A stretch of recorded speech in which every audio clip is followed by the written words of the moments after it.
So we're here at Droid Builders UK 2025. It's almost finished. Here with Oliver. How has the weekend been for you? Oh, it's always been awesome. From when we started doing R2 UK in Peterborough, we've had more and more numbers. I think we're over 90 this year. We've had a lot of sign-ups on the day. Yeah. So we're looking forward to next year, and then obviously celebration in 2027. When you run an event like this, what is the goal? I mean, obviously you've got a group of guys and girls who want to come along and enjoy, celebrate, socialise. Is it also a promotional aspect? You mentioned sign-ups. Is it all about bringing more people in? Partly. When sort of like Colin Barker first did it, the buzz line was by builders for builders. Yeah. And that's basically it. It's more of a club social because one of the, I'd say like any group one of the core things is meeting other members, chatting with people. We're just like a bit more technical and geeky. Sure. So we enjoy talking like technical stuff. And a lot of it's about socialising, but also getting new people in. One of the recent chats we had on our group was about, I'm not sure what I think it's neurodivergent these days. Yeah. And we realised quite a lot of R2 builders are on that list somewhere because of working in IT. Yeah. And some people are a bit anxious about coming, and it's also, so I don't want to be negative about other fan groups, but some fan groups are very, you can't do events without a completed costume or anything. I see. Whereas Droid Builders are very inclusive. It's like, we don't really care if it's half complete. I like half complete droids showing public how it works. Yeah. Whereas here it's a bit more geeky and you can actually do a bit more prodding and ask more technical questions. We've noticed this, that you do sort of see these part builds, because this isn't something that, I'm looking at that droid there, that's not something that takes 6 weeks, that's something that takes 6 months to a year. Yeah. So if you're halfway through that process and you want to be here and show off what you've done, there's a room full of experts who can go, here's some advice with this or here's some advice with that. Also, I assume that there's always the influx of new technology coming along, so there's always the opportunity to express that to each other as well. It feels like it serves many sort of functions. Yeah, so it's like stuff I learned. I went to a B2 talk, BB8 talks this morning. Yeah.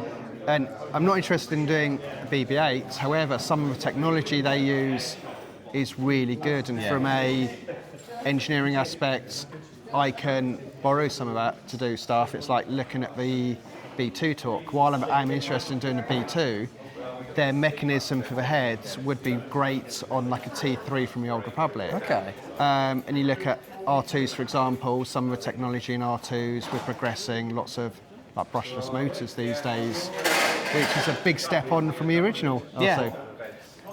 2025 right now, you just mentioned celebration in 27, it's also the 50th anniversary, which we're all racing towards together as a fandom. How excited are you for that? And also, given you've just said that this is the biggest attended DB UK you've had so far, so it feels like everything's going in the right direction. Yeah, we've noticed, like over the COVID years, we had lots of people building droids, and then like say, it sounds bad, but coming out of the woodwork afterwards. And I know from speaking to other costume groups, they had a lot of newer people coming out after that. Yeah. But we also have seen older members drop off. So we're doing events prior to COVID and they've dropped off, whereas we've got a new influx. And we always get, like any Star Wars fan group, new people, not old people dying, but older people and other people having different priorities, moving on to different stuff. Yeah. So it's always nice to have that constant influx, and it's great because new people bring new skills, and I love that aspect of learning new stuff. A new energy in the room. We did the quiz last night, which was great fun, and there's just different folks there. It just gave it that good energy. Yeah, I have to say I'm disappointed with like the performance of some teams that should know better. We came fourth. Yeah, you had 3 teams within a point of each other. I mean, that was really close, but they were a chunk of points ahead of us. So we were the best of the rest. I think you lost to some ringers, I have to say. You think? Yeah. Oh, okay. Thanks for saying that on camera. I really appreciate that. Yeah. Some of the people are insane with their Star Wars I love knowledge. it. Yeah. But again, it's just part of a socialising aspect. And as you've probably seen, there is a lot of socialising. There's talks that probably are a bit geeky for some people.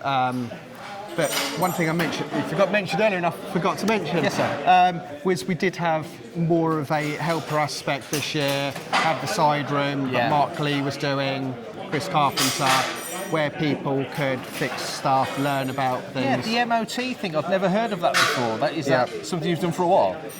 We've done it since probably, I want to say since at least Force Awakens. Oh, wow, okay. So when we were doing more Disney events, I'd say going back years, you've obviously seen R2's drive off stage, R2's hit people, and it's just a way of making sure droids are as safe as we can make them. Yeah. And it's just a way to make sure we don't kill kids, basically. Yeah, because there's nothing worse than that. For liability purposes, killing kids is the worst. Yeah, Disney probably frowns on that. I would imagine. It's like, not like Anakin with a child killer 3000. It's their key demographic, that's why. Exactly, yeah, you don't kill off hand to feed you. No. Well, on that optimistic note, Let's talk about something happier next time. See you next year. Cool, thanks.